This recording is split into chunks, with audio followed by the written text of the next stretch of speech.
이 집도 중국인 집이라. 중국인이 집값 올린다. 이 말이 여러분 도대체 무슨 뜻일까요? 제가 보기에는요. 제가 보기에는 지금의 상황이 야 이게 장난이 아니구나 이런 생각은 많이 해봅니다. 무슨 얘기냐고요? 여러분 이 지표를 한번 보세요. 중국인 보유 국내 주택 현황입니다. 지금 보시면 2022년 12월 44,889가구였거든요. 그런데 2023년 12월 53,328가구입니다. 무려 1년 사이에 12.1%가 늘었어요. 54,039가구나 늘었다는 뜻입니다. 엄청나잖아요.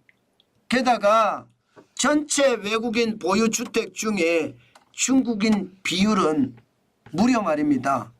55%까지 올라갔습니다. 55%가. 야, 저는 이런 것을 보면서요. 아니 2022년부터 이제 외국인들이 집을 얼마나 가져가는지 이런 통계 지표를 만들어낸 것까지는 좋습니다. 처음으로 만들어냈습니다. 문재인 정부 때 안 만들었거든요. 윤석열 정부 때 2022년에 만들었어요.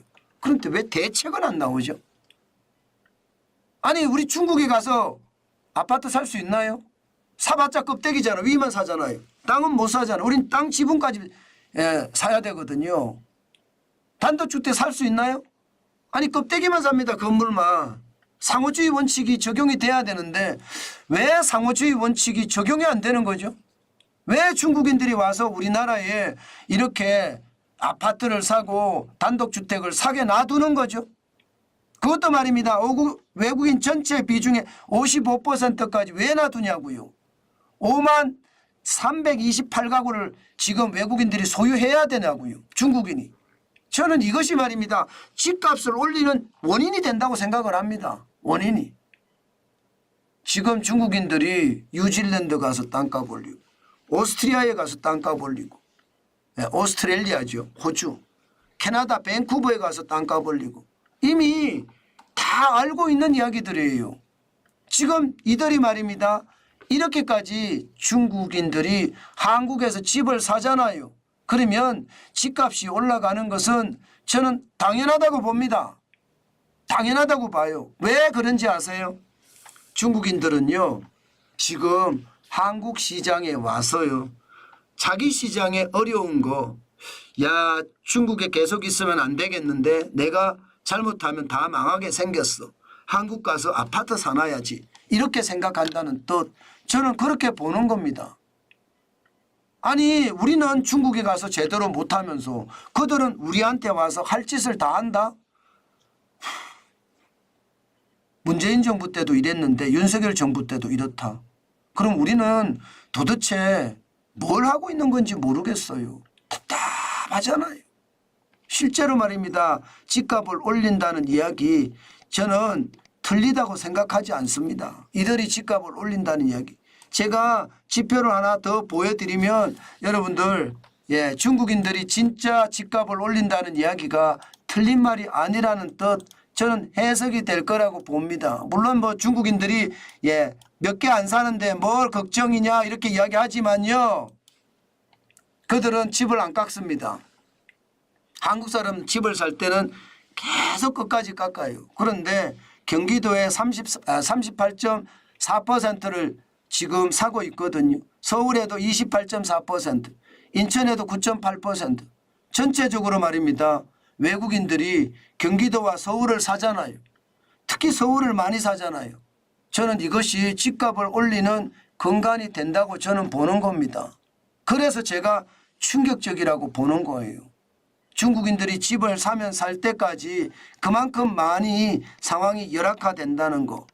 지금 외국인들 보세요. 2022년 12월에 83,512가구였잖아요. 지금은요 91,453가구예요. 1년 새에 9.5% 늘었습니다. 7,941가구. 외국인 전체가 9.5% 늘었는데 중국인들은요 12.1%가 늘었잖아요. 12.1%. 중국인들이 한국에서 땅을 엄청 사고 아파트를 엄청 산다는 뜻입니다. 이거 그냥 가만히 둬서 안 됩니다. 자칫 잘못하면 이들이 집값 다 올린다니까요. 저는 그게 참 답답하다고 생각이 들어요. 지금 전체적으로 중국인들이 사는 거 보세요. 중국인들의 보유 비중은 2023년 12월 말 현재 55%죠. 미국이 22.9%, 캐나다 6.7%, 대만 3.6%, 호주 2.0%. 그런데 우리가 여기서 잘 봐야 될 것은요. 중국인들이 대한민국에 집을 가지고 있는 것은 중국인들 아니면 조선족이에요. 중국인들이나 조선족, 조선족도 중국인입니다. 한국 사람 아닙니다. 그들은 중국의 소수민족이지 절대로 대한민국의 국민이라고 생각 안 하는 사람들이 더 많아요. 중국하고 한국하고 축구하면 중국 응원하잖아요. 그만큼 말입니다. 우리하고 사고 구조가 틀립니다. 그래서 집을 가지고 있는 사람이 조선족이나 혹은 중국인이 가지고 있습니다. 그런데 미국은 22.9%잖아요. 미국은요, 이민간 한국인들이 가지고 있는 경우가 많습니다. 그러니까 한국 사람이 가지고 있는 거 실제 이게 미국인이 아니라 코메리칸이 가지고 있는 경우가 많다는 뜻이에요. 캐나다도 마찬가지거든요. 6.7%라는 숫자. 대만은 이제 화교들이 있으니까 3.6% 정도 되는 거고요. 대만이 주기 정상이죠.